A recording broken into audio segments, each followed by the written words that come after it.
पौराणिक कथाओं के अनुसार माता पार्वती ने भगवान शिव को अपने पति के रूप में पाने के लिए सैकड़ों वर्षों तक कठोर तप किया था।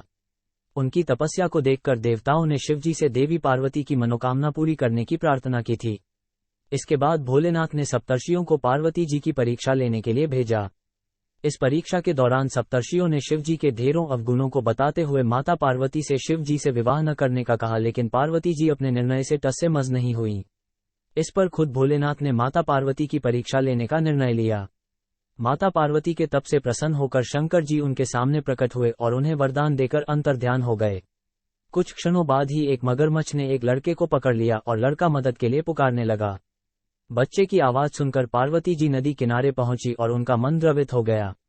इस बीच लड़के ने माता पार्वती को देखकर कहा कि मेरी न माँ है, न बाप, न कोई मित्र ही है, माता आप ही मेरी रक्षा करें।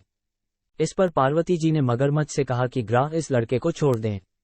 इस पर मगरमच्छ ने कहा कि दिन के छठे पहर जो मुझे मिलता है उसे आहार बनाना मेरा नियम है।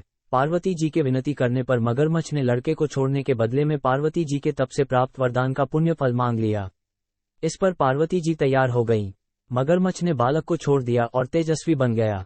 अपने तप का फल दान करने के बाद पार्वती जी ने बालक को बचा लिया और एक बार फिर भोलेनाथ को प्रसन्न करने के लिए तप करने बैठ गईं।